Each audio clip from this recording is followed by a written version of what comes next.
FM, and this is Ghana Connect.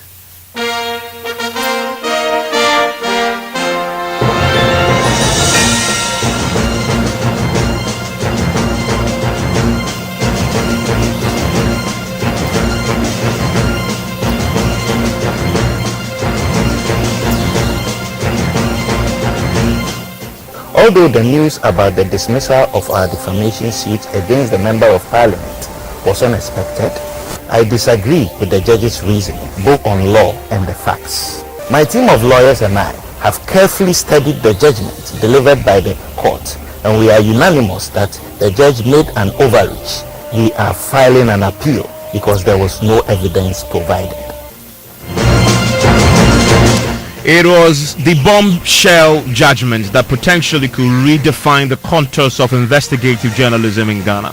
The High Court's verdict on a defamation case brought by investigative journalist Aremeyaw against MP Kennedy Ejipon.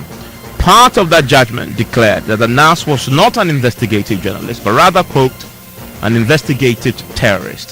So what does this mean for the practice of investigative journalism? We connect journalists, lawyers, citizens, home and abroad to explore.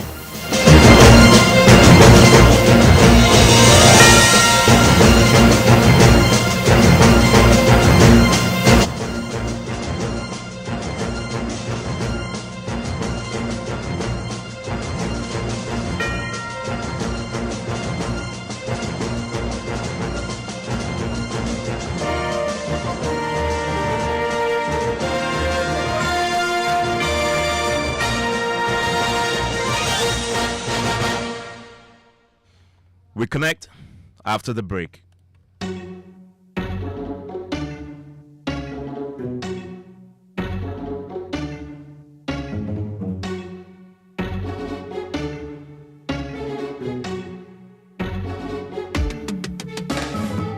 It's time to believe in you. We are changing, so should you. If you're dreaming, don't be afraid. And in the valleys, keep your head up high. Got to dream with Puma drinks. Puma, yeah. Believe it, you can achieve. Puma, oh yeah. Clap your hands for the whole new vibe. Make we set the place on fire. Puma, oh yeah, come alive. Puma, let me hear you. Puma drinks, a whole new vibe. Another quality product from Casa Precon. This advert is FDA approved. One Ghana, pit. Just one Ghana. Yo, bro, I beg, make you give me correct shock absorber. Or make a do video concept, then take the Gaussian P for the engine show you. Hey, yawa humache. Every morning you the tear calls, they browse. Actually, something they. Hey, Tago, the way town make hot. And Robert so and if you no po. If it be you where you get Vodafone one Ghana promo them out 20 minutes talk time to call all networks. Where you start get data and 1 gig from 5 a.m. to 11:59 a.m. Bang. Anka you go do pass me safe, Anka. You dial star 530 hash. Make we enjoy. You go fit subscribe as many times as you want. Yes, plantain. Yo, sweet Ama, take this by Vodafone one Ghana bundle. Moku vibe plus video calls and taste. You catch the vibe early morning 5 a.m. sharp. Vodafone, further together. Imagine you have the power to impact the world around you. At the British Council, we see students from all over the globe coming together for equality of education that achieves goals. An IELTS test from the British Council can help you own your future. For a limited time only, when you book IELTS with British Council, you will get our most popular preparation course, Road to IELTS Premium, for free. Valued at $80. Road to IELTS Premium gives you all the material you need to get a great IELTS score. Visit the British Council website today. Have you heard of the water tank that is durable, the water tank that is strong, the water tank that is reliable? Introducing Polystar Water Tank, the water tank with the star. Polystar also has PVC, PPR, HDPE, and conduit pipes. So are you a contractor, plumber, or even a house owner looking for quality products for your business or your home? Look for Polystar.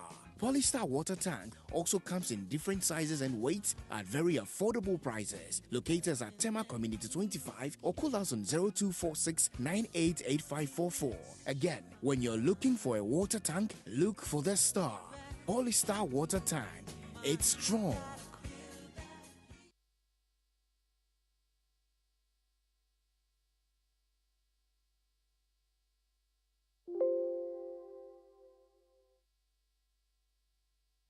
Me tycoon. Hey, see the plenty money you are carrying this early morning. Adey. Charlie, you levy asemu. Levy do what? As for you, you wait and listen to all the information before you start carrying money up and down like we are in 1995. The levy there, it has come. But you know MTN will always find a way to sort you out. Sort me out, Sese. Oh, so you don't know that when you transfer money between your personal accounts, cash in and cash out at agent points, buy airtime or data, pay bills, receive remittance from abroad, or even pay taxes, there are no e-levy charges? Hey, we are sure. Listen, there are a number of transactions you can perform with your MTN Momo that are not affected by the e-levy tax. And there's even more. Remember, your first 100 Ghana cedi transfer for the day is free too. Hey, na me anymore. Now, dear, you know. There are a number of transactions you can perform with your MTN Momo that are not affected by the e-levy tax. So keep enjoying the security and convenience with MTN Momo and make payments on the go with MTN Momo. MTN. Luxurious, affordable living is your right, and no one understands it better than BOT Properties. BOT Properties specializes in modern residential buildings and commercial office spaces. Our properties include the Equator, a 12-story made up of over 100 apartments near Accra Mall. Other Equator courts, we offer you the deluxe living experience with our top-of-the-range homes, high-quality homes built with style and precision to suit your lifestyle. The Equator Courts is a gated community with 2-story, 4-bedroom detached houses at Ogbojo, East Legon, near American House. Our office complexes include Zion House, Shiashi, East Legon, Zion House, Sofaline Interchange, Kumasi. Our offices and apartments are for both rental and outright purchases at affordable prices and with flexible payment terms. Kindly contact us on 0257 960 919 or visit botproperties.com. BOT Properties, the new meaning of affordable luxury. Son, we are so proud of you for setting up this hospital. I really love those hospital beds and waiting chairs. By the way, did you import them? No, Dad, I didn't. I actually got them from Kindle Books and Stationery right here in Ghana. Wow. We also bought our office supplies, safes, executive desks and chairs from Kingdom, and they gave us expert advice on how to set up our office. Guys, that makes 3 of us. I also got our sofa and bedroom sets, plus our dining hall furniture for our new home from Kingdom. Wow, Mom, that makes 4 of us. I usually get my stationery items from Kingdom, and my teacher also mentioned that our classroom furniture was provided by Kingdom. So there you have it. Whenever you're thinking about setting up an office or acquiring furniture for your home, etc., Kingdom Books and Stationery should be your first point of call. With over 40 years experience in the industry, we stock and supply a wide variety of globally sourced office and home furniture, stationery and equipment. Visit our head office, Osu Akwaje, or our office near the Osu Stadium. We're also in Tema Community 1, opposite Olam SHS, Kumasi KNUST campus, UCC Cape Coast, and now at the Marina Mall, Airport City. Or call us 0302 764101, 764209, or 762792. Visit our website www.kingdomgh.com. Keys. What could be simpler than a key? Who doesn't have a key? A car key, an office key, a drawer key, but there's one key that rules them all. The house key, the key to a place we call home, the key to the home where everything comes together, the key to a home that is our own, a home where we make life happen with our families and loved ones. Adoha has been working hard for over 30 years to make home ownership within reach for many. Say yes to property with Adoha. Your dream home is one call away. Your dream home is a few clicks away. Visit our Accra project, The Place, by calling 030-2789-757. Push! Congratulations! A bouncy baby. It's time to feed your baby. Yes, I want to thank you for your advice to go for the COVID-19 vaccination during my pregnancy. I was worried, but the way you assured me helped me a lot. I had my peace of mind from the fear of getting seriously sick with COVID-19 and also carried my pregnancy to full term without any complications. Now I have a bouncy baby. I'm glad you took our advice. You see, every pregnant woman needs to know that the COVID-19 vaccine is safe for her and her unborn baby. You are right, Auntie Ness. There are people going around spreading rumors. Yes, so all kinds of wild rumors and misinformation. Look, I got pregnant after my first dose of the COVID-19 vaccine. Went for my second dose while pregnant. Yet, I carried it full term and just delivered a healthy baby. I will go for the booster on my first postnatal visit. You were right not to listen to them. The vaccine protected you and your baby from severe COVID-19 illness and hospitalization and can protect all pregnant women and their unborn babies. Yeah, hey, please, attend to your precious baby. My beloved baby. The COVID-19 vaccine is safe for pregnant women and their unborn babies. Protect yourself, protect your baby, get vaccinated now. This message is from the Ministry of Health and Ghana Health Service with support from USAID and partners.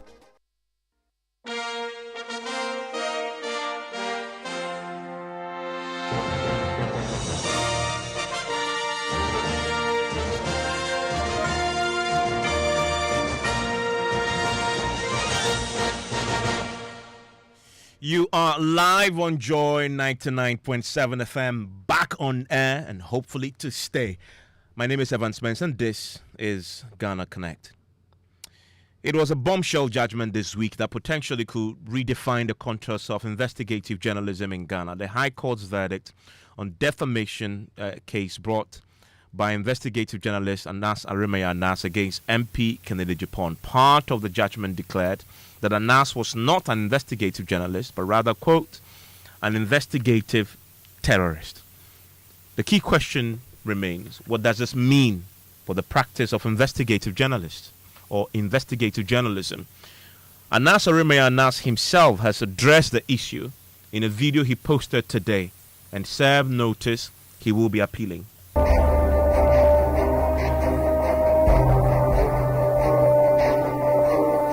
Hello everyone, I want to use this opportunity to thank you all for the calls, the messages and voice notes of solidarity and support over the past 24 hours. I am truly grateful. Although the news about the dismissal of our defamation suit against the Member of Parliament was unexpected, I disagree with the judge's reasoning, both on law and the facts. When I started this line of work 22 years ago, I never assumed it would be an easy road. Yet, it is the evidence in my work and the commitment to truth and justice that has always led and prevailed against all the forces that have worked to pull us down. My team and I remain unwavering despite the attacks on us, from the death of Ahmed to the constant threats on our lives. We remain guided by the principles of fairness, integrity, and courage as we continue our investigation in the public interest. My team of lawyers and I have carefully studied the judgment delivered by the court, and we are unanimous that the judge made an overreach and descended into the arena and made criminal pronouncement about me as if I was standing a criminal trial. He also justified the MP accusing me of the murder of the late J.B. Dankwa, murder of 20 Chinese nationals, and a host of other crimes. We are filing an appeal because there was no evidence provided. Last year, we also filed another defamation action against the MP in the United States, where he made similar defamatory statements against me. The case is ongoing. As a student and practitioner, I strongly believe in the rule of law. That's why I initiated the action in the first place. The fight continues till we can create a just society for ourselves and the next generation. We will continue to build for God and country. Nothing will stop us from fighting corruption for Mother Ghana. And that's Anas Aremeyaw himself there. The central question we are attempting to answer tonight is, so what does this mean for the practice of investigative journalism? There's a whole debate about the judgment itself, and we'll get time to get into that as my connectors connect with me both in the studio and on the phone lines. Lawyer Ni Bakpo Ado connects with us on the phone. Hello, Ni. Hello, how are you doing? I'm doing fantastic. Wonderful viewers and listeners also doing. Thank you very much, and grateful that you connect with us. Manasseh Zuriawuni is an investigative journalist himself. We also connect on the phone. Hello, Manasseh. Hello, Evans. Great to have you, Manasseh. In the studio with me tonight is Francisca Encho, an investigative journalist also. Hello, Francisca. Hello, Evans. Hi, Francisca. Thank you for connecting. We'll be connecting to Raymond Acha, another ace investigative journalist, publisher of the Enquirer newspaper. We'll connect on the phone. Worship Riafefrin Pond is the president of the Gimpa Law Students Association, also connects in the studio. Before we get into the views of everybody else who's connecting tonight, and I want this conversation to flow, so you'll hear me very, very minimally in a conversation, because this is one of those very interesting subjects that we need to discuss. A seminal case by all definitions. So for those of you who don't know about this judgment, what is it really in summary? Joseph Akablé is our court correspondent. He's on the line with me right now. He'll give us a brief summary for the benefit of those who haven't followed, and then I'll get my connectors to chip in. Joseph, so give us a summary then. What was it? What was it that the judge said that has taken social media in this country by storm? And so, for those who may not know what this case is about, it's a case in which the investigative journalist Anas Aremeyaw sued the MP Kennedy Ohene Japan. Anas had alleged that the MP defamed him by calling him a murderer, criminal, thief, corrupt person, extortionist, among others. He wanted payment of 25 million cedis as damages as a result of these defamatory comments. The court, after the case had been filed, determined that the main issues for determination were as follows. The first is whether or not the words which the defendant, that is Kennedy Japan, had caused to be published were in their natural and ordinary meanings considered to be defamatory to the plaintiff. And so that was a substantive issue, and whether the defendant, that is Kennedy Japan, was justified in publishing and or causing to be published the words that were set out in the documents that Anas filed in court. Now, the ruling of the court found that the evidence on record showed that Anas had self-confessed to committing the crime of bribery, corruption, and being an extortionist. Part of the judgment where the court says, quote, such conduct is legally and morally wrong. It is evil. Based on the evidence, the defendant was justified in calling the plaintiff evil, criminal, corrupt, blackmailer, and extortionist. Since the contents of Exhibit KA01 has been established to be true and factual, all comments made by the defendant based on in relation to this is justified and fair, end quote. Another allegation that has been very crucial and critical has to do with the allegation that Anas Aremeyaw murdered former Member of Parliament Joseph Boakye Danquah, and in that instance of Anas you played a short while ago, he made reference to it. Now, the court noted that Kennedy Japan explained under cross-examination that he said so because Anas had alleged that he had killed Ahmed Swali. The court said that the hypothetical reader would have read about a notorious case involving the murder of the former Member of Parliament, Mr. Boakye Danquah, and would be aware that the trial of the suspect does not include Anas Aremeyaw. The allegation made by Kennedy Japan could thus not succeed in actually defaming the plaintiff. On the allegation of land grabbing, the court said it also could equally not succeed in defaming him because he had made reference and cited the court judgment which the court said was consistent with it. The other issue that is worth talking about very briefly is the video that was the court relied on. I mean, it's a video that Mr. Japan made available to the court. It was published before the documentary Who Watches the Watchman, and in that particular video, according to the court analysis, it was obtained at concluding first and foremost whether Anas was indeed in the video or not. But the court said that it appeared the witness statements and cross-examination of Anas's attorney, the person who represented him in this particular matter in court, it appeared that in one breath they were claiming that he was the one in the video, and in another breath he was claiming he wasn't the one.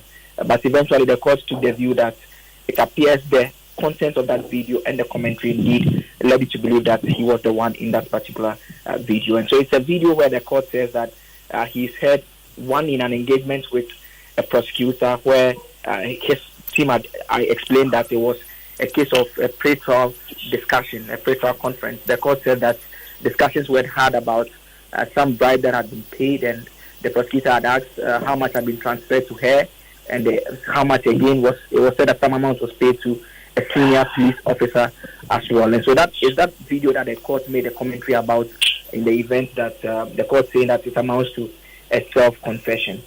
But then again, the judge went on to engage in what some lawyers and jurists will call obiter, making comments which the court itself knew that it was not a case of making specific rules of law, stating rules of law on, but commentary that he was making anyways. And it bordered on the practice of journalism, and reference was made to the CNN and the BBC as to whether it will employ the services of someone to engage in what the judge says targeting of high-profile individuals with the aim of causing disaffection of them or ridiculing them in the public domain, and raising questions about how such a motion will even be funded.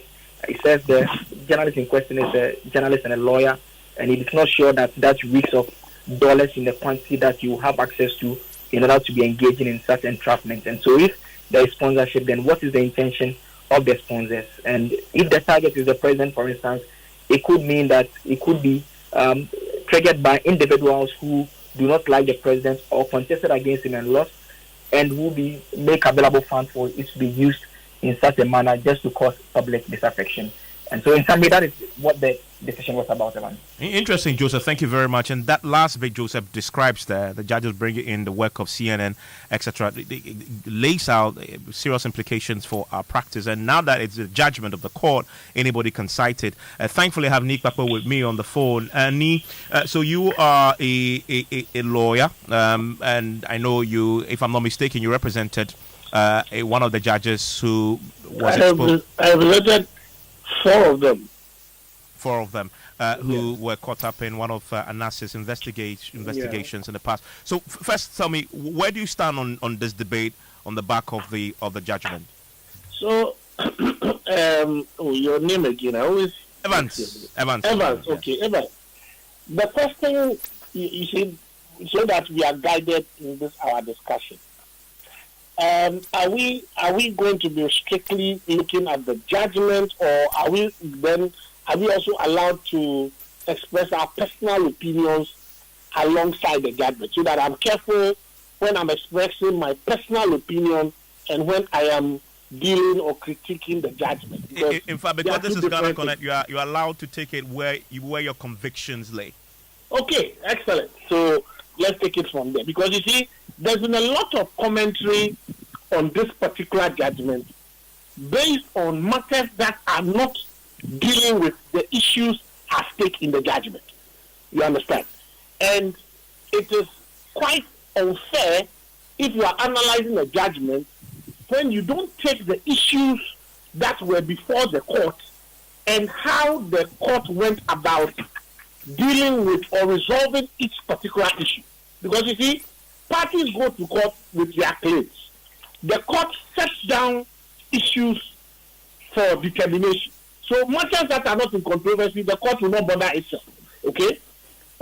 It is normally after the court has finished evaluating the evidence and applying both the evidence and the facts that the court comes to a determination. And then that product is what we call the judgment, and then you go on appeal. And normally when you are going on appeal, you are going on appeal specifically in respect of matters that, if you are an applicant, in your consideration, there were specific pieces of evidence that the court did not take into account when making a determination of what was before it. But normally the appellate court will not interfere with findings of fact, okay, except where there was a gross miscarriage of justice or where the court did not take certain vital pieces of evidence into account. Now, there has been an ongoing debate as to whether what Mr. Anas practices were what he calls investigative journalism, whether it constitutes investigative journalism or whether it constitutes entrapment. I have always been of the opinion, and I've argued it all the way to the ECOWAS Court of Justice, that what he did in respect of the judge's case constituted a breach of the privacy of the judges and did not fall under the exceptions that journalists are. You know that there are exceptions, so that if, for example, you to prevent the commission of a crime, then even though your rights may have been breached, that is, your right to privacy may be breached, the court will consider it as being a necessary evil, okay, for the larger good of the society. So, in the case of the judges, for example, when we got to the ECOWAS court, the court was of the opinion that, yes, there was a breach of privacy, but for the fact that the evidence in question was being used to deal with the prevention of corruption on the judiciary, they were going to make that exception. Now, if you come to this case, so also remember that Mr. Anas has been also using the vehicle of the courts to justify his work. You understand? And he has had cases go for him, and sometimes the courts may not rule entirely for him, but they also say that, well, to some extent you've crossed the lines here, or you've done A or done B. But at the end of the day, he has subjected his work, or his work has been subjected to judicial scrutiny. And where he has been victorious, or where he has been held, some people have suffered. So, for example, people have lost their jobs. People have been prosecuted. You understand? So, in the same breath, he must also then be prepared that when he has, and remember, he went to court. He was the plaintiff in this particular case. He went to court. That's where we all need to be a bit fair to the judgment that was delivered by the court. He went to court and made specific allegations against the defendant, who is a member of parliament.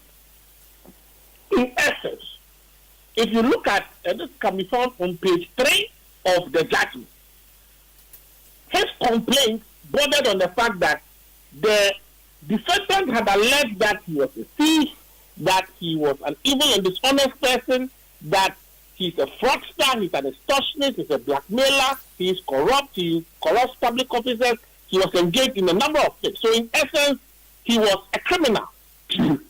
Now, the defendant, in his defense, said that, yes, I have said all the things that you have said, but I am justified because what I am saying is the truth. So, if that is the case, the law is that he who says that what he's saying is the truth, that is Mr. Kennedy Ajipon, must adduce evidence in court in support of the allegation.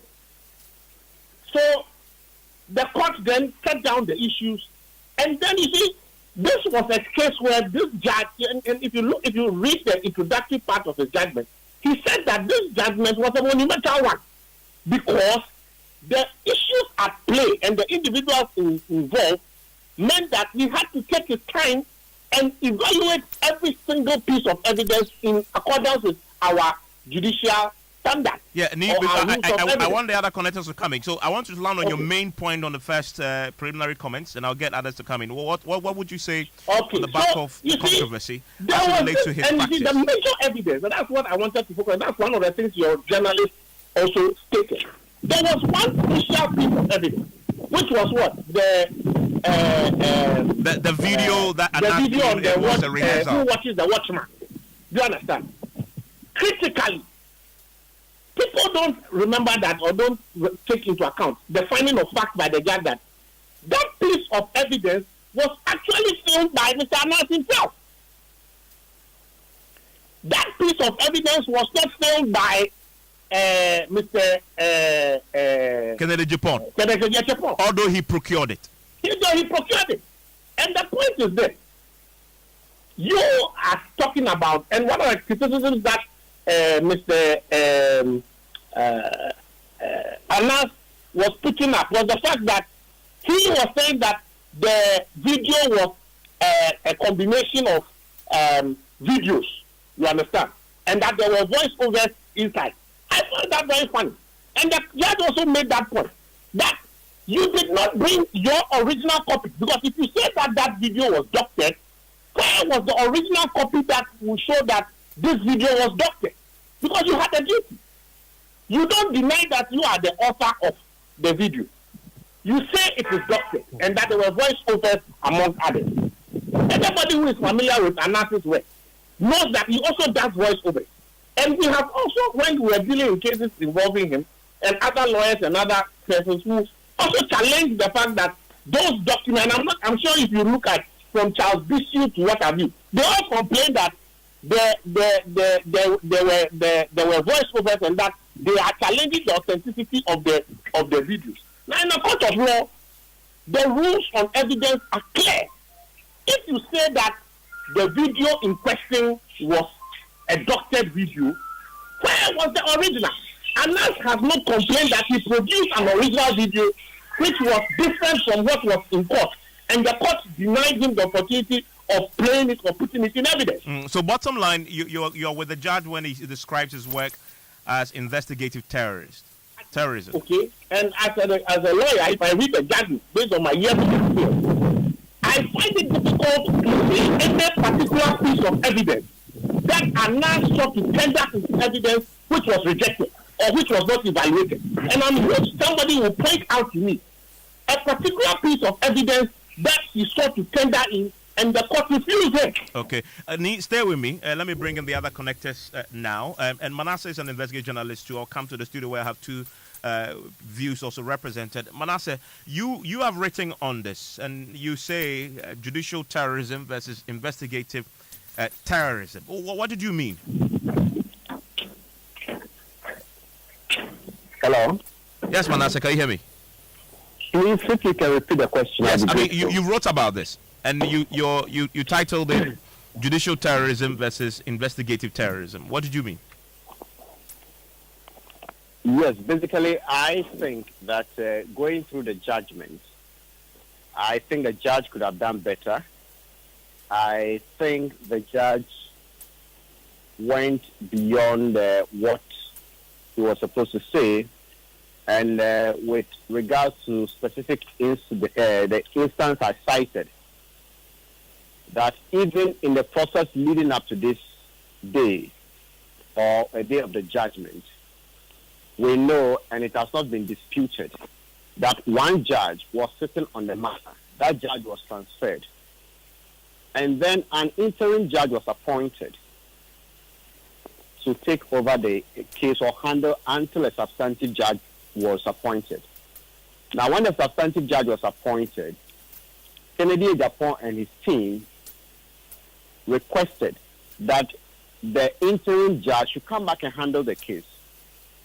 He did this without copying the plaintiff and his team, and when the Chief Justice also responded and assigned or asked that judge to go back and continue the case, the other side didn't know about it.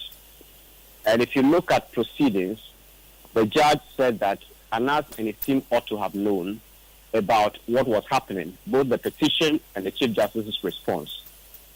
So in the first place, if I'm in court with you, Evans, and then I decide that I want a particular judge to come back and continue the case, and then at the end of the day, my wish is granted without the other party knowing. The other party only got to know when they went to court and the judge was there. Evans, can I have a quick bite at this particular? No, not yet. Not yet. Let me. I want a very important point. Just hold on, because there are a lot of people I want others to have their bite. Then we'll come back round. I want it to be a debate, but let everybody else have a quick say first. Manasseh. Some have justified it. Some have justified it. It is done, but there is this axiom in law. I'm not a lawyer, but we all know when lawyers say that justice should not only be done, but it must be seen to be done. Yeah, so let me address Ivan. Ivan, Just hold on for me. Stay on, make a note, and we'll come back to that. The murder, I read it, and what I understand the judge saying is that because the alleged murderer, suspect, has already been arrested, and then it is out there in the public, a hypothetical reader would know that it isn't Anas who committed the murder, so that cannot be said to be defamatory. And I'm arguing that if you go out there, even though someone has been arrested in relation to that murder, there is overwhelming public opinion that the so-called sexy don who goes to court and sometimes they report very funny things did not act alone. So for me, I do not agree with the judge on that score. So these and others are some of the issues I raised in that article I wrote today. That I think, reading through the judgment, a few things could have been done or said better. And if you look at that evidence, that piece of evidence that they are talking about, when I watched Who Watches the Watch, I realized that some of the videos were indeed cut. And there are questions about it. At the time, when I made some arguments in some quarters, as he argued, some people said that, well, Anas does it to people. So if Kennedy Japan also does it to him, then it is a fair deal because he also does voiceovers and doctors and all of that. But I felt that in the court of law, I think that video could have been interrogated further. And I don't know whose responsibility it was to produce the original. In this case, from what I understand, it was Anas's because he challenged it. So Anas should have provided, and he was he didn't deny that he should shot it. In the past, when Anas went to court, and then the people challenged, Anas was asked to produce the original videos in the past. So if Anas records Charles Bissell and Charles Bissell goes to court and said, this is doctored, the responsibility is on the one who tendered in that video to go and bring the original one. No, that is not correct. I don't think the court would tell Charles Bissell to go and bring the original one. In this case, there is a bit of a nuance or difference because Anas is alleged to have recorded this video. But now that the video is in the custody of someone else, it is possible that the video could have been lost or stolen. I am not saying that's what happened, but these are possibilities. At Joy, my hard drive ever got lost when I was working there. So if someone takes that video and does anything to it, and it goes to court, and the court wants me to go and produce the original video, that will not be fair because I have lost the video, even though I recorded it.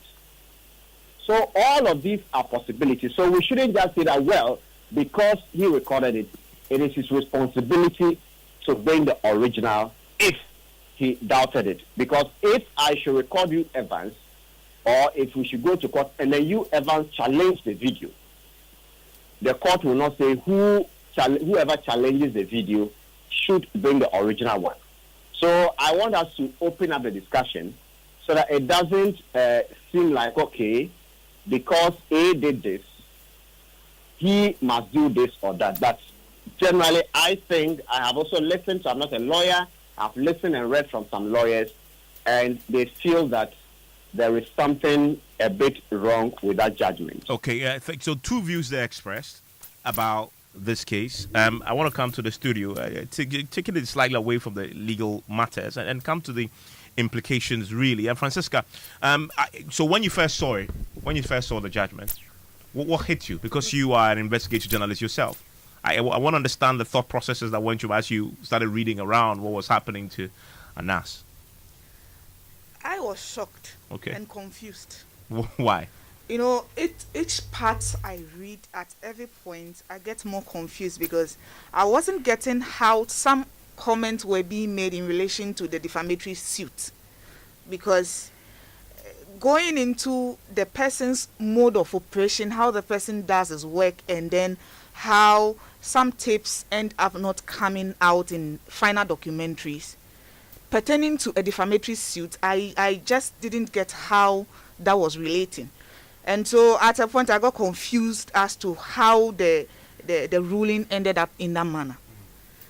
And it was quite disappointing. I think some of these things, maybe we need to have a serious public discourse on it. Because with investigative journalism, it seems a lot of people are misunderstanding how we work and why some tapes they expect to see in documentaries end up not appearing in the final documentary. Possibly because if an investigative journalist investigates a number of people, at the end of the day, before the documentary comes out, definitely we are required by law to give everybody involved in our investigative reports fair hearing. So definitely, after our investigation, the person will contact a couple of people who are involved in the findings for response.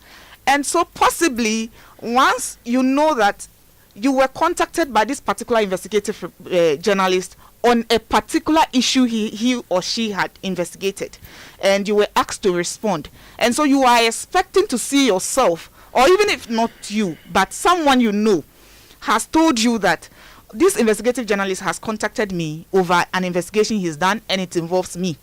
And simply because that friend has told you that, and you were expecting to see that friend in the final documentary, and the documentary comes and that friend is not in it, you assume that the person has been bribed or to cut that part of the story out of it. The fact that we investigated 6 institutions and contacted 6 people to interview them does not mean that the moment we bring out the documentary, you should see all 6 institutions or 6 persons interviewed in the documentary. We have different reasons why we drop some tapes when we are producing our documentaries. I don't think there's any investigative journalist in the world who has ever done an investigation, and at the end of the day, the documentary comes out and every single tape was published. Because, let's be fair, if an investigative journalist investigates something for 3 years, continuously for 3 years, you know the size of the tapes captured within these 3 years. Obviously, when you are producing a documentary, you can't have all that tape in the documentary, because you can't even have up to 1 hour long documentary. In this very case, there is a certain Babatunde who is head in the video. I mean, I think somebody said in the video, I think a nurse said in one of the videos, suggesting that he had brought him $100,000. Exactly. The judge then does an analysis and says, because the Babatunde wasn't in the final product, it sort of then makes the point that it's true that the allegation of bribery has actually occurred. That's not accurate. Just as I don't have that legal knowledge to make conclusive statements about the work of the judge, I think he shouldn't also make conclusive statements about investigative journalism, because clearly he doesn't understand our practice. The fact that the final tape didn't have Babatunde in it doesn't mean Babatunde paid for his tape to be cut out. So many reasons goes into the decision for an investigative journalist to sit down and watch all his tapes and decide, okay, let me cut this out, let me bring this, let me leave this out.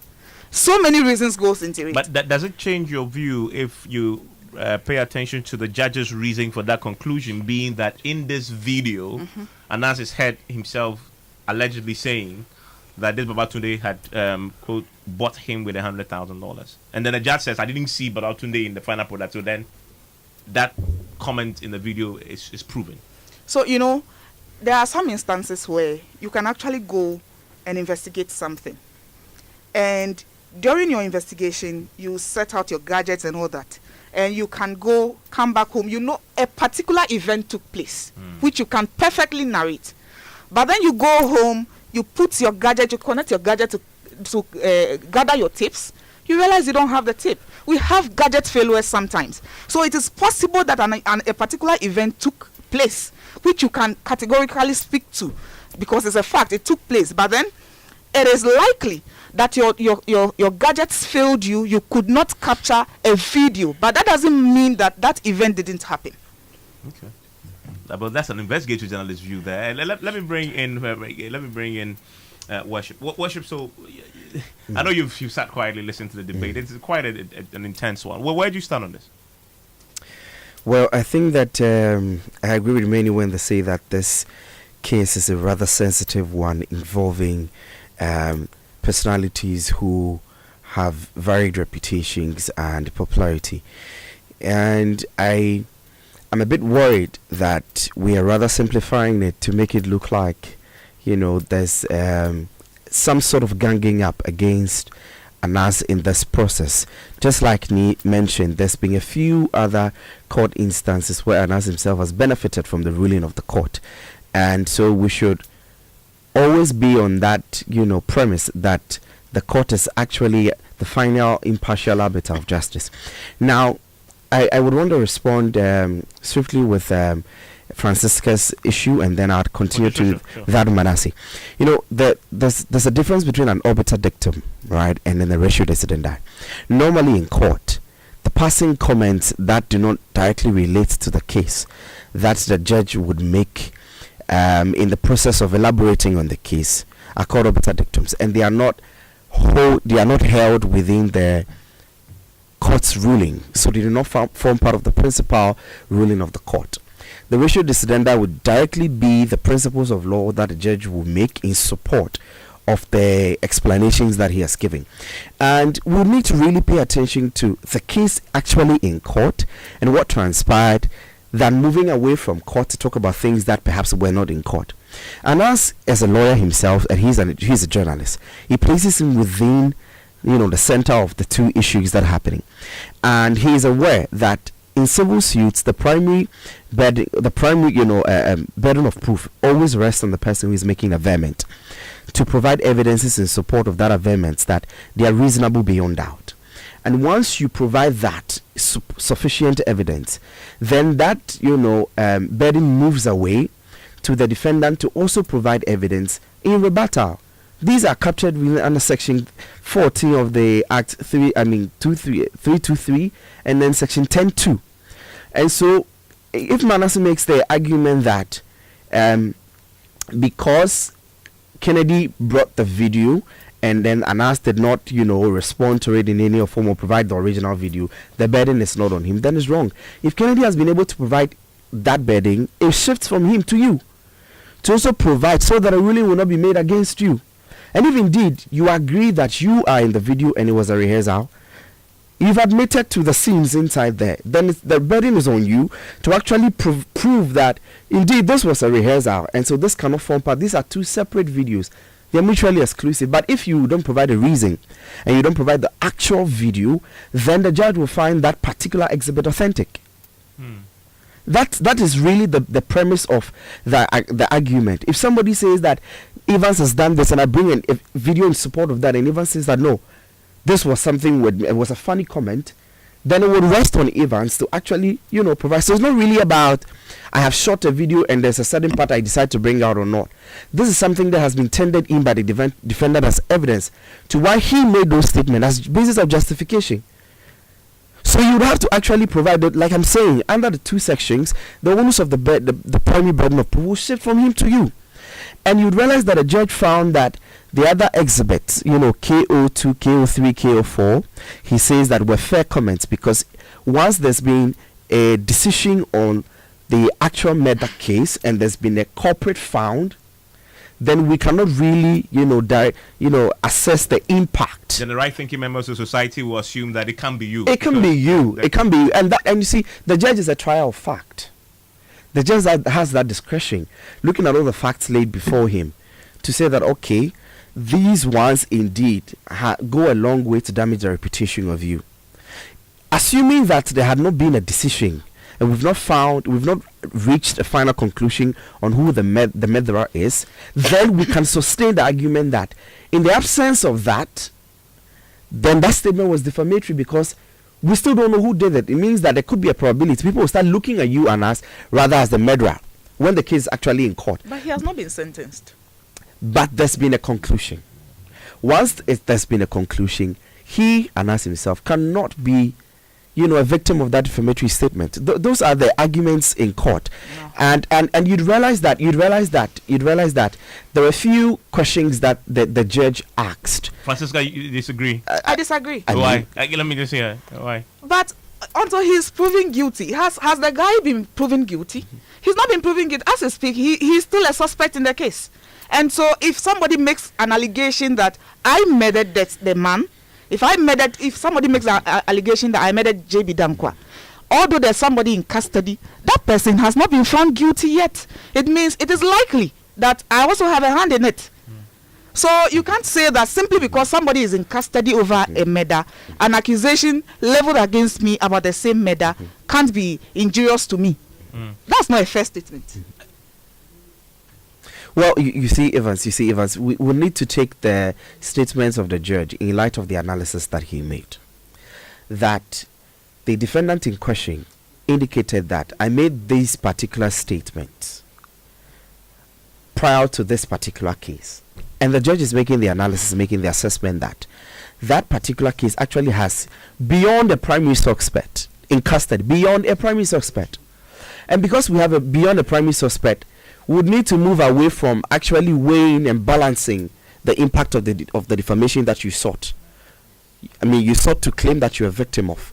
That is it. I mean, weighing and balancing the impact of the defamatory is what we are looking at, and you should be very much worried about the primary incidents in court, so that, like I'm saying, we'd not drift away and then be talking about any other thing that may not really be relating directly to. Well, I agree that some of the statements of the judge may have carried wild emotions and may sort of appear as though there was a manhunt in the whole case, but those are not actually contained in the principal ruling. That's what I'm saying. I get your distinction you're trying to make. So I want to move this conversation. We've talked about the legalities of it. It's okay, but let's talk about the implication of the judgment, really. And Francis, I want to come to you on this. If you read the judge made 6 serious pronouncements about the practice of an analysis approach, right, where he gives out money and people are and I read it, and there's a verdict that he sort of delivers that says that practice is, I think it says it's bribery, and Anas himself has engaged in bribery. You saw that, right? You saw that you read that part? Yeah, I read that part. Yeah. I mean, so that in itself, the judge is already saying that way of doing investigative journalism is wrong, right? Yeah. You are a lawyer. You tell me this. Can this then have a long-lasting implication of the way journalists have done this? This uses practice for a long time elsewhere in the world. Is this a definite pronouncement on whether or not that then becomes one that you can practice any longer for a journalist going forward? Can somebody go inside that and say, if say Francisca tomorrow decides to use that mode to get information, how will this judgment affect her work? Well, I agree that it sets a precedent that has a heavier implication on the duties and then the work of journalists. But I mean, that's a relative precedent. The argument in the court of public opinion really is that it's a 50-50 thing. There could be truly the instance that the victims in this situation were entrapped. There could be also an instance that these victims in the situations were actually not entrapped, but they are actually culprits of the situation. So, I mean, we would not necessarily have to look at it that it is fully impeding the progress of the work of journalists. It would rather mean that in the course of their work, in the course of their jurisdiction, they would need to, ensure that their work is sufficient enough so that people would not have, people will not be skeptical about the things they are doing, because this is really not the first time that people are being so much worried about the modus operandi of Anas. It's not been the first time, it will not be the last. It's always been happening, and then people are worried. People that are not even journalists are worried about it. That really, I mean, you put a cheese in front of a rat, and then you expect that it wouldn't bite it. It's a different thing altogether. So do you see this judgment then as a definite pronouncement of a court now that way of doing investigative journalism is illegal? Well, I mean, can you have a reasonable interpretation of that to mean that? I mean, pursuant to the principle of stare decisis, when a higher court, like the High Court, Supreme Court make a judgment, normally becomes, binding on the lower courts to follow. Then again, I mean, this is issue of defamatory, and then it will definitely come back to the higher court, and so it may be resting. It may be resting. No, forget about. We have not gone there yet. This is the judgment in front of us. That's what we are working with today. I'm just asking you from the judgment, the judge's pronouncements on the practice of the analysis procedure. As of today, does it deliver a verdict on the legality or otherwise of that procedure? Of that mode of gathering information through his work? It does, but not absolutely. It may be a basis for referral. No. For reference, I mean. Okay, exactly. Yes, it may be basis for reference, but it's not absolute that once it's been decided is with the next court that will sit on it would. No, I get it. Forget about the next court being. I'm talking about it hasn't been appealed, right? So we are working with what we have today. So as of today, if she decides to come and bribe me as a public officer and films me, and I go to court and I cite this one because he hasn't been set aside yet. That practice, there's a huge question legally around it now. I agree with you. What do you say to that? I agree with you. Evans, when we are working on investigative reports, if it has to do with an individual, we profile you. We do profile you. And if it is money that I have to use before I can get to you and get the evidence that I need, it means the profiling has proven that getting access to you is through money. You can profile somebody and getting access to the person is through women. You can do that. And so when I profile you and the only way I can get through to you is money, it's been confirmed. So many people have testified that you are corrupt. When I give you money, I'll get you. Investigative journalism is expensive. So then is the judge then trying to imply that money shouldn't be involved in investigative journalism anymore? First of all, whether you say you've been induced or entrapped, whatever it is, it's relative. It's based on what you see as entrapment. Well, yeah. But then when you are saying that you've been entrapped, were your hands lifted to accept the entrapment? Were you held to the ground to accept the entrapment? If you are not corrupt and somebody is bribing you, you will not accept it. You will not accept it. And so when somebody comes, because I'm investigating something, I learned you take bribe to offer this service, and I come and give you the bribe to get the service. How do we call it entrapment? So it's relative. But then the nutshell is, if you are not corrupt and I profile you and I get to know, I can only have access to you through money, and I bring the money and you tell me get out of my office, why are you trying to bribe me? What happens then? No, that's an interesting point. I mean, but the judge makes a point, and I think Blake makes the point that, so what if the motive for doing that, because every human being, everybody has their flaw, right? So you're saying you've identified my flaw, and you're coming to deliberately, give me the thing that you now established. Every human being has, you do, everybody. So I find isn't there something a bit? Investigative journalists don't just get up and walk to Evans. I'm going to bribe Evans. There should be a lead. Okay. You should have established a hypothesis before you set out.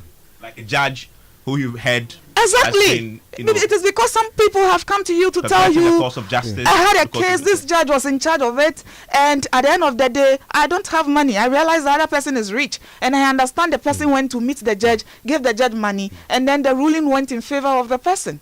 We have such things to set a hypothesis before we set out to investigate. We don't just sit down and then look at you and say you are too handsome, let me bring money and come and entrap you. There should be a basis to set off. Very interesting. Manasseh, let me quickly come to you, and I'll come to Neon, so I know he's been dying to say a lot. Manasseh, quickly on the implications of this. I know you've read it. You are an investigative journalist as well. You read this. Does it encumber your work, or you think you're still free on the back of this to do it as you please? Not at all. And in this regard, I would want to disagree slightly with Francisca, in a sense that in this work, I think it's beyond the judgment. We investigative journalists should also accept this scrutiny as something positive, so that we clean how we do our work then revised, I do not think that the judge talked about any exchange of money at all. Okay? And it isn't correct to say that because you have not forced the person to take the money, it cannot be said to be entrapment. Let me use an example. Anas did a fantastic job on the biscuit, contaminated flour that was used to produce biscuits. In this case, he went and observed and captured the evidence. If he had put the maggots in the flour and then waited to see whether the company would still go ahead and use it to produce, if the company went ahead and used it to produce and he recorded it as evidence, that, in my view, would have been wrong, even if the company was not supposed to have done that. I'm saying this because money in hands is not enough proof that someone is corrupt. I have told my reporters that when you are doing an investigation and money has to change hands, never hand over money until it is demanded. And in the recording, it must show clearly the person is demanding the money to do something that is illegal. So it isn't just enough to say that, well, because the person has taken the money, the person is corrupt. Somebody can be given a gift, and the fact that the gift is recorded doesn't mean that the person is corrupt. So what I'm trying to say is that... Your call has been put on hold. Please... Hello, Manasseh. Yes. Please proceed. What I'm trying to say is that I don't see what the judge has done as impediment in the way of investigative journalists. It is true that some people say there's entrapment when there's no entrapment. In other times too, you can see clear entrapment in the works of investigative journalists across the world. So my point is, let us go out there and do our work. Let us be transparent.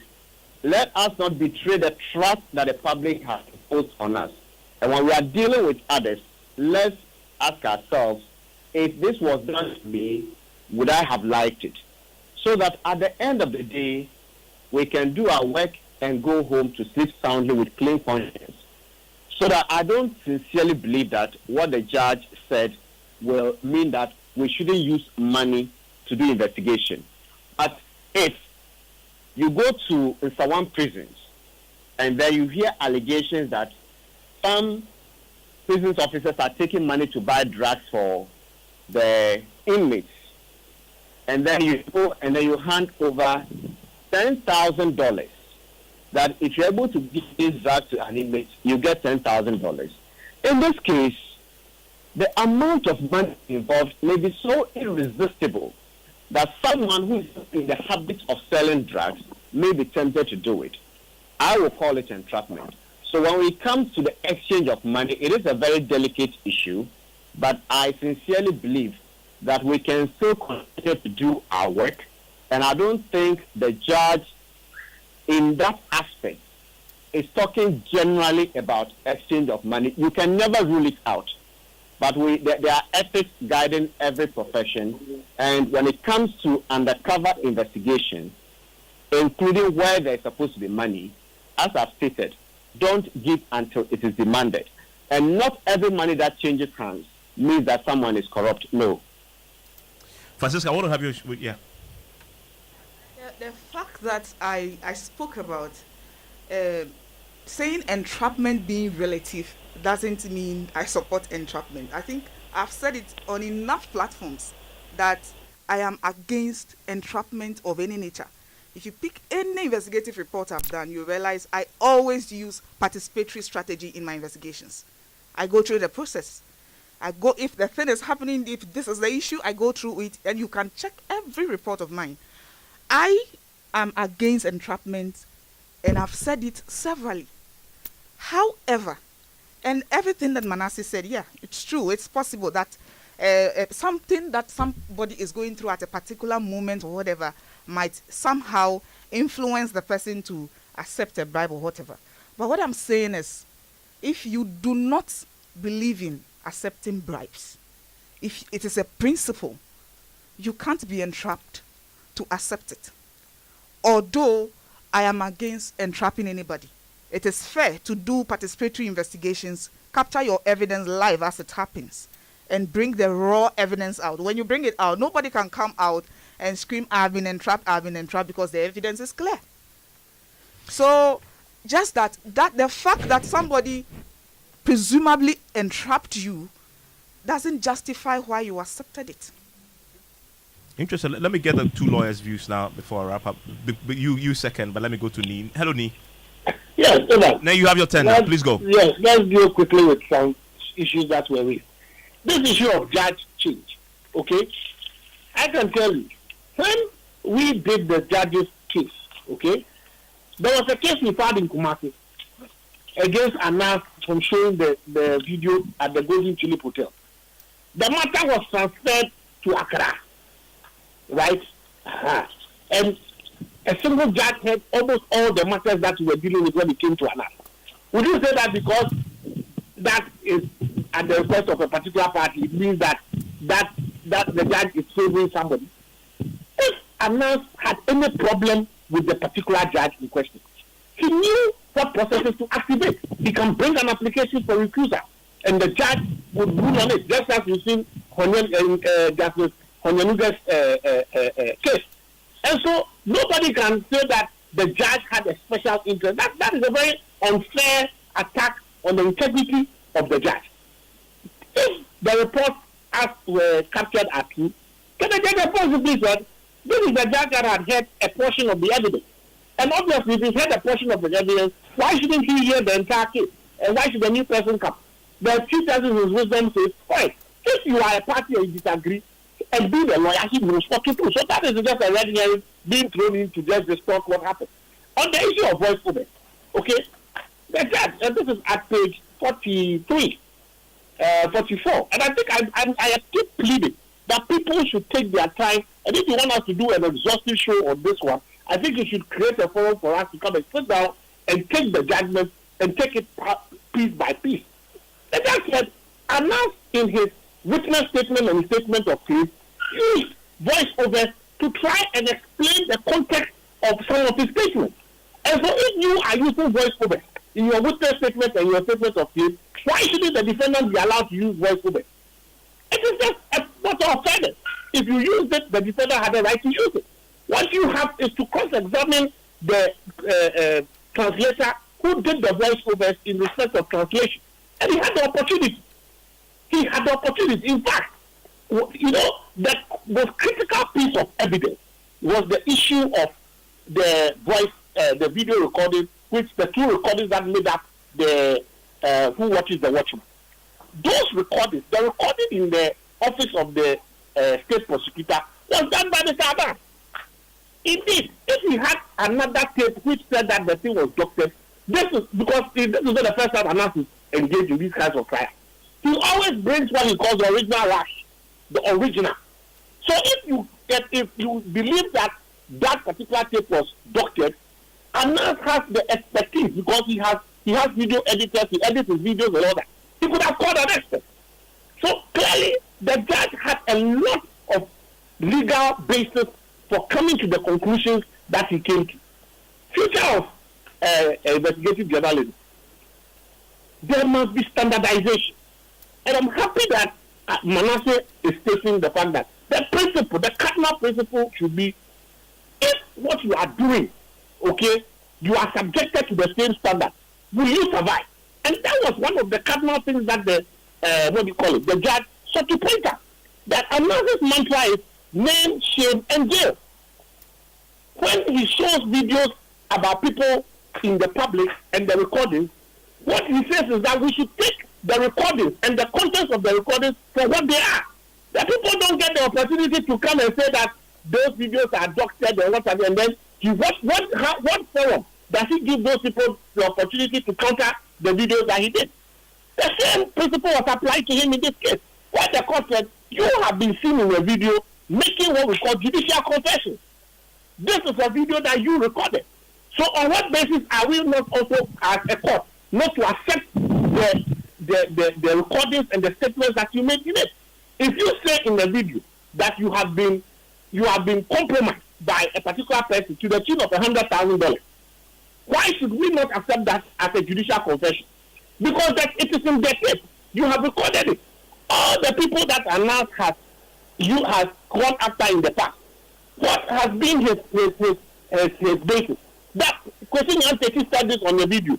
That Charles Bishop said that on the video. That Charles Bishop put money on the table. So if you yourself also on the video is caught saying that I received $100,000 and I gave $70,000 to this person, that's why you say the court should not take that into account, but that you are practicing a rehearsal and the rehearsal views. Come on, read the judgment. I think that this judge took his time, wrote a judgment, evaluated evidence. If you disagree, yes, he has a right to go on appeal.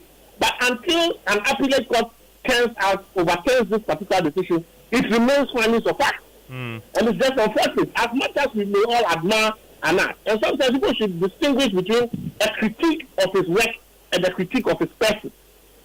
This is a critique of his work.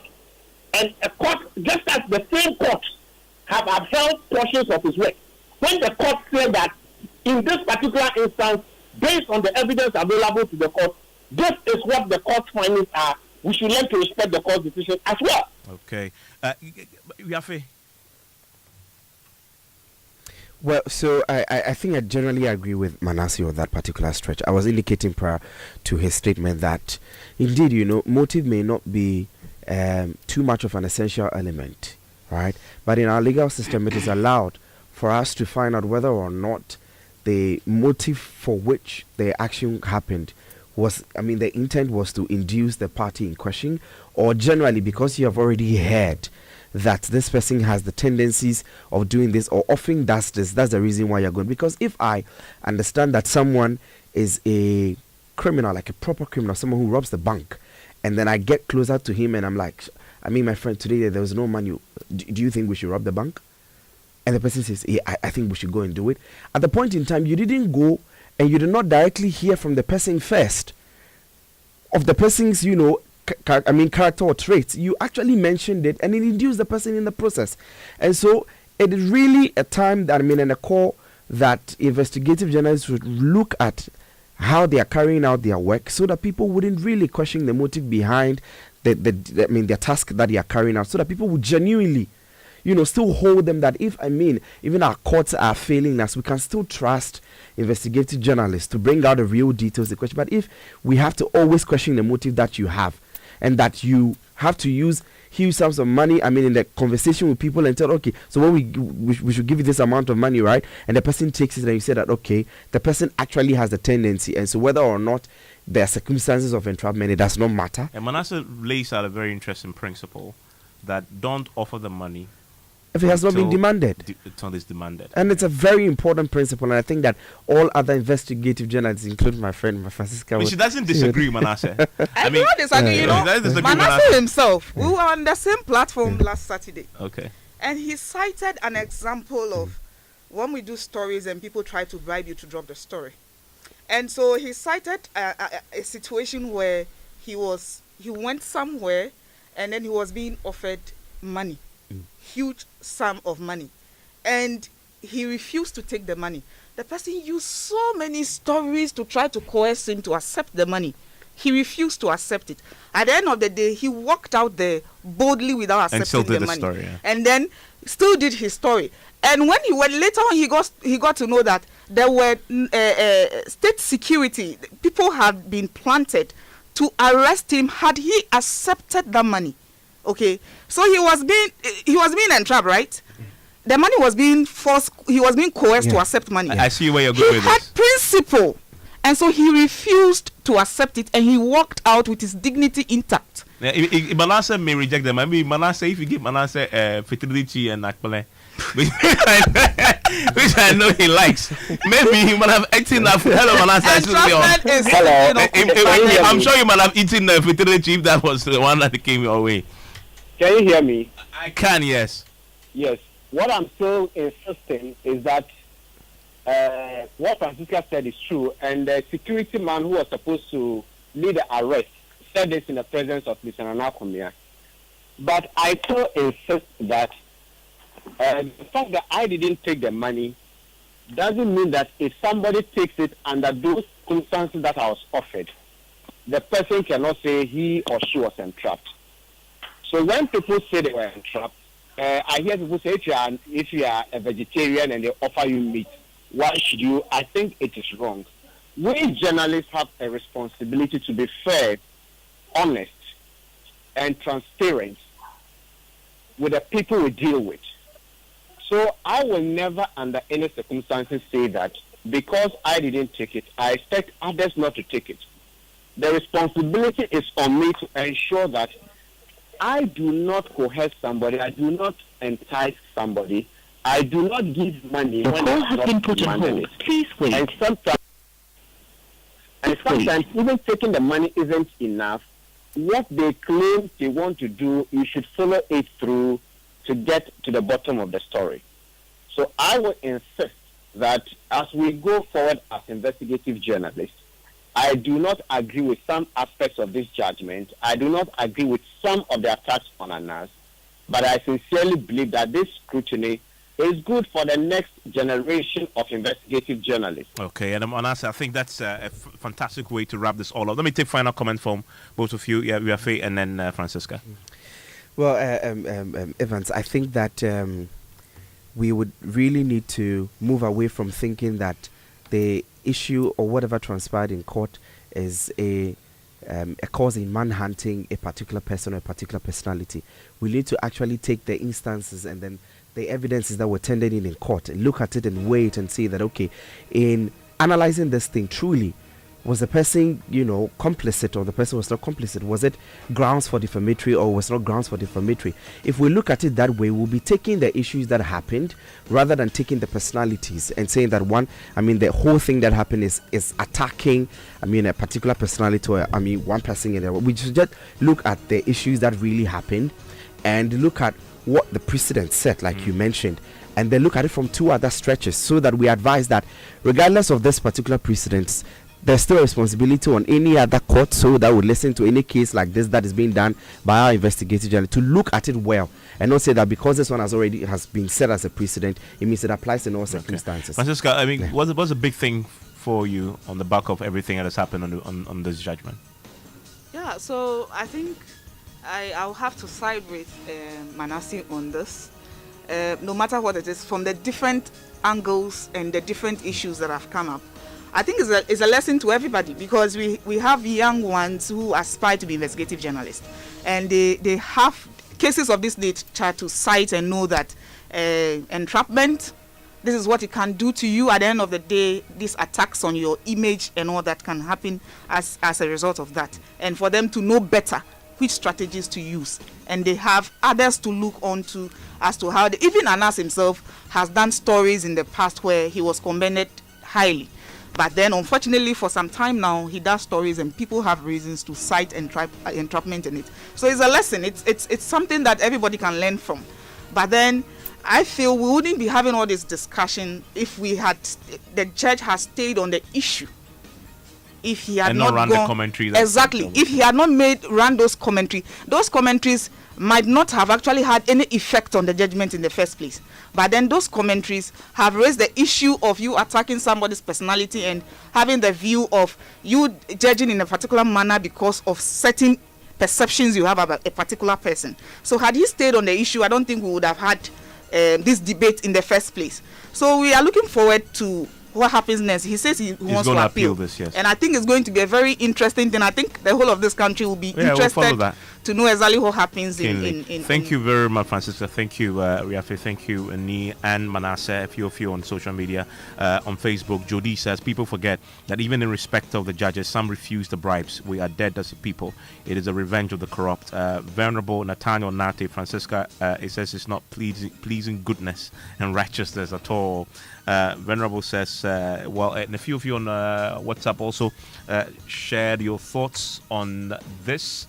And I know many of you are interested in this. Charles says, if Anas had the responsibility of proving that the tape had been doctored, why did the court prevent the EC chair from mentioning a doc to prove that the figures you declared over MPP were inaccurate? Yeah, tries the Ghanaian to bring in straight MPP NDC politics into a conversation about journalism. Sam Bannerman in the US says the words the judge used on Anas were harsh, but on the other hand, it's one that Anas should consider because it's a method or style of investigations as a journalist.